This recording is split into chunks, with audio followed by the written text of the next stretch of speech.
Coping with negative emotions. Radical acceptance practice helps acknowledge and explore feelings for self-care and reducing anxiety. I'm a sixth-year PhD student at the University of Toronto. My research is focused on neurobiology and regeneration in the central nervous system. My supervisor was giving a talk related to my research, and they had asked for some of my data to include in the slides, and I remember feeling really excited. So I go to that seminar, and I'm sitting there, and as they're going through the talk, I just remember not being able to sit still. There's people in here asking and answering questions that I hadn't even thought of. And I felt like I should not be here. I was looking back through my notes, and I'm like, so much time has gone by, and I feel like I haven't done anything. I was feeling very lost, and I found myself coming in less. I found myself coping in ways like, eating a lot, and I was just tired all the time. I didn't want to go to seminars or meet any of my peers. I was really kind of withdrawing from everyone. And even when I was working with my experiments, I would do one part, but I'd never be able to finish it because I was too afraid of what the results were going to be. And that's where I noticed things were really going wrong, and I needed to figure out a way around this. Welcome to the Science of Happiness. I'm Dacher Keltner. About 40% of graduate students feel anxious and depressed, and 82% feel stressed out. The conditions of graduate school, long hours, an uncertain future, low pay, they're a perfect recipe for burnout. Our guest today, Nadia Zafar, was definitely feeling burned out. Her academic challenges led to a persistent feeling of anxiety about everything and a nasty internal critic. Of course, it's not just graduate students who go through this. So many of us feel overworked and overwhelmed at different points in our lives. So this week's practice is intended to help us recover from such anxiety and stress and self-criticism, paradoxically, by letting ourselves feel these states. It's based on the Buddhist principle of radical acceptance. And there's a growing body of literature showing that acceptance-based practices like this one can be great resources for transcending and moving through the difficult emotions that are part of life, helping us foster self-care and reduce anxiety. Later in the show, I speak with Tara Brach, one of the psychologists responsible for translating these Buddhist principles to our contemporary culture. Welcome back to the Science of Happiness. I'm Dacher Keltner. This week, we're exploring a practice in radical acceptance called RAIN, and we'll explain what that means in just a minute. Our guest is Nadia Zafar, a sixth-year PhD student in neurobiology who, like so many graduate students, is dealing with a high level of stress and self-doubt. Nadia, thanks so much for taking a bit of time out of your busy day and joining us. Thanks for having me here. For our show, you tried one of my favorite practices of all time, grounded in Buddhist philosophies, which is, when you're feeling these hard emotions like you described, Nadia, of like being so self-critical or feeling like you're failing at your work or anxiety or shame, first you recognize, almost from a third-party perspective, what you're feeling rather than just getting lost in it. You allow yourself to feel it. Then with curiosity, you investigate the feeling. Feelings so often have wisdom in them, and you see what they're saying to you, and you nurture them. Can you give us an example of how you tried this practice of radical acceptance? Yeah, so I think it was last week I had thawed some patient cell lines, and these are sort of very, precious samples. And I was supposed to, look after them for a few days before I started working with them. And so a couple of days after I had taken them out of the freezer, I decided it was a weekend. I wanted to take a break from the lab. I didn't go in. And when I went in the next day, they were completely overgrown, and I started spiraling at that point. I had asked another tech in the lab to give me their opinion on what they thought. And they were like, oh, I would have done X, Y, Z. I just started to feel like I disappointed myself. I failed on this one simple task that I had to do. I was angry and I was frustrated that this was going to kind of push me back maybe 1 to 2 weeks. First two steps of radical acceptance are just to recognize what's happening, and then to allow the emotion just to unfold in some sense. And we know that's good for you because just simple awareness, naming things, not suppressing emotions, the work of James Gross and others, is good for us. So what was that like for you in this moment when your cells are spiraling out of control and your scientific career was in the balance? I think I had to take a step back. I went to my desk, got something to drink, and just kind of sit with that for a moment. And I feel like there's a fine balance between kind of letting that go too far to the point where I just like, oh, I don't know, I'll just start from scratch or think about it tomorrow and kind of push it away. And that's where like avoidance comes in, which has been a big problem for me. Yep. So just kind of sitting through those emotions and then being able to work through them helped me go back later in the day and then work with those cells. The third step of radical acceptance is curiosity or investigation. You just observe your feelings and the situation, and that starts to shine a light on things, like you learn something about yourself, avoidance. What did you take from that? I think it helped put me in sort of an outsider's perspective rather than to be in my own head. So especially kind of writing things down after going through the process, I was able to really dive deeper into what that frustration was stemming from. And I didn't realize until afterwards that in that moment, I felt like this other person is thinking I'm not good enough. I felt that they're going to judge me. They're going to think I'm not capable of doing this. How could I make a mistake like this? But that's not really what was happening. You know, they were trying to offer their support and they were saying that we could, try it again if need be. So just trying to tell myself that like nobody's judging me. This was the first time I worked with these kind of patient lines, so I wouldn't know what to look for to begin with. So I had to kind of be more easy on myself. And that helped kind of talk me down a little bit.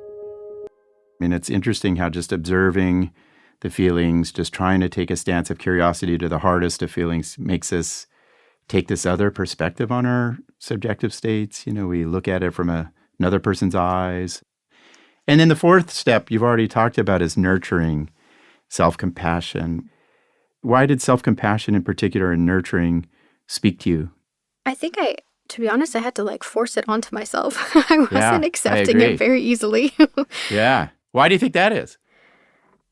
I guess it kind of leads into my thoughts of like, I don't deserve to feel that way. Like I messed up. Why should I, let myself think it's okay for doing this and just not feeling like I'm doing enough or I'm good enough or I shouldn't be here. So I think it just feeds to all of that.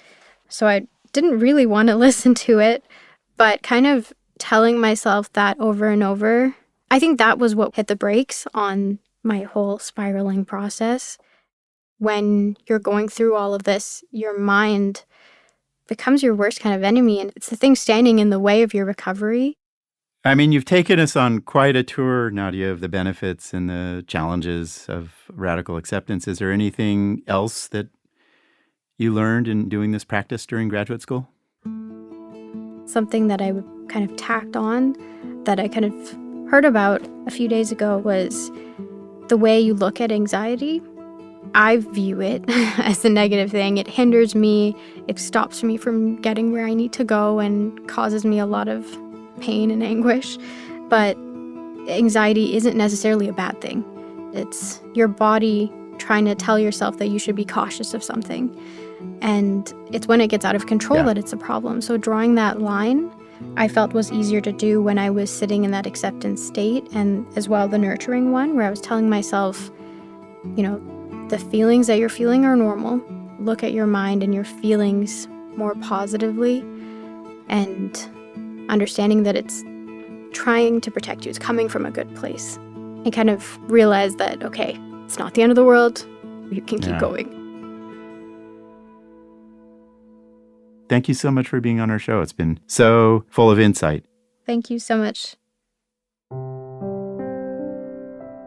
How is it that simply pausing to be aware of our negative feelings can have such a transformative effect?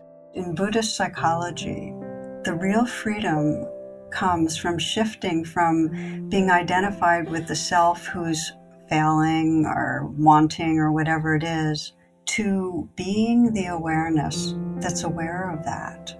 And I think often of the metaphor of ocean and waves, that if you trust you're the ocean, you're not going to be afraid of the waves. After the break, we'll learn about the principles behind the RAIN technique from Tara Brach, a Buddhist meditation teacher, psychologist, and author of the seminal book, Radical Acceptance, Embracing Your Life with the Heart of a Buddha. Welcome back to The Science of Happiness. I'm Dacher Keltner. We've been talking about the power of acceptance to regain calm and clarity when faced with turbulent emotions. I'm joined now by Tara Brach, who's been fusing Buddhist teachings with Western psychology for decades. Thanks for joining us today, Tara. I'm so glad we're doing this, Dacher. You know, it's interesting. In the scientific literature, acceptance is gaining a lot of currency right now. There's a lot of new work coming out of Berkeley and Iris Moss showing just acceptance of stress and negative emotions helps people find peace and calm and freedom. And I'm curious how you started to first formulate this idea of radical acceptance in your work as sort of this opening or pathway to greater health or well-being or understanding. Well, it was really, really personal. I was on a camping trip with a friend, and she was talking about becoming her own best friend.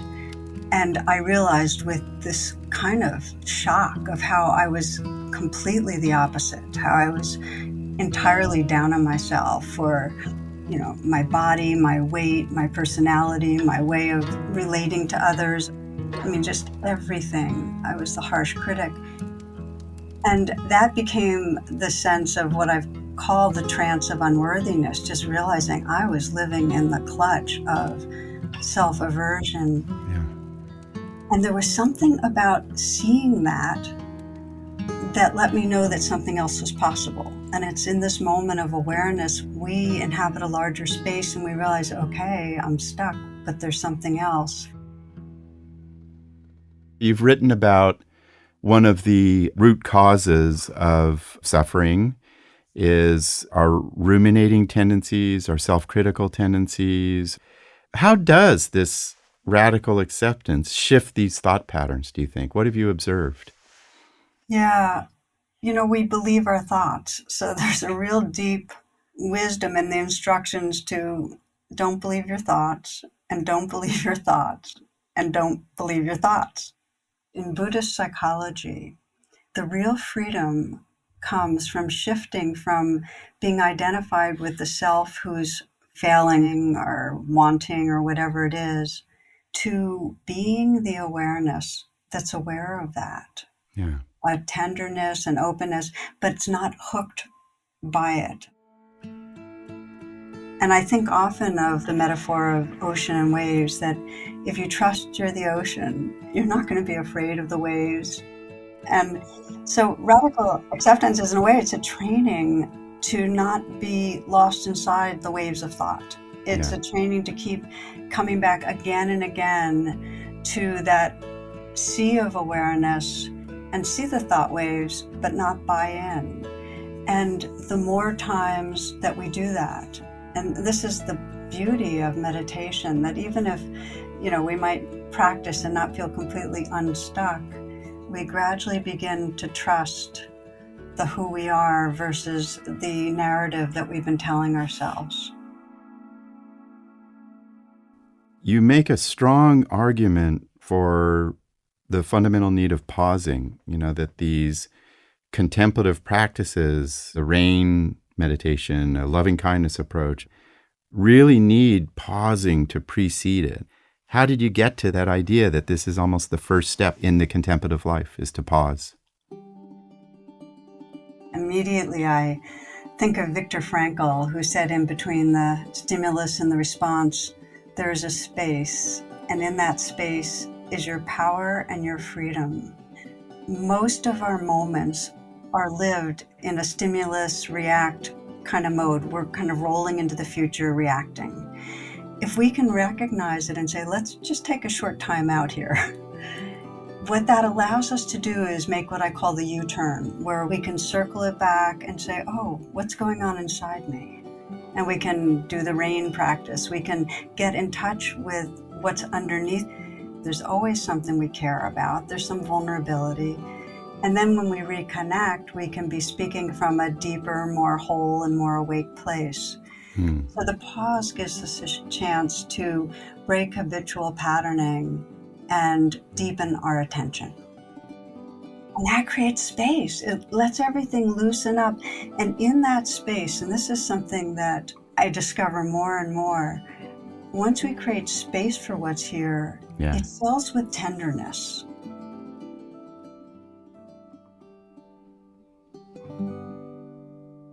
Well, what is it about the mind? I mean, I know this is critical to definitions of mindfulness, that once you have this accepting, spacious awareness, there is this kindness that emerges. Why does this kindness emerge, do you think? Yeah. In meditation training, you can cultivate kindness, and it's always and already here. It's intrinsic to our nature, whether it's kindness or we're talking about compassion. They're all flavors of love. Yeah. It's intrinsic. So in the moments that you unclench or unhook, what's already there is free to come into awareness and fill the space of awareness. When the reactive patterning goes on and you're feeling the doubt underneath and behaving out of it, which is never as graceful and gracious as it could be, in those moments, it's very hard to remember how to come back to center. And RAIN gives us a kind of shortcut. It gives us a clear set of steps. And the impact of these 4 steps is to deepen presence in a way that we're not so hooked. We're not identified so much as the doubting, and we're more resting in a kind and awake presence. And when pure, awake, open awareness becomes cognizant of a wave of experience, there's a natural tenderness. That awareness, that space of awareness, is more the truth of who we are than the story in our mind. And that's where the liberation is. Thank you. Tara Brach, what a privilege it is to have this time with you and to hear your wisdom and to think about the RAIN approach. It's been uplifting, and I'm so moved and grateful for your work. So thanks for being on our show. Oh, it's a pleasure to be with you. Thank you.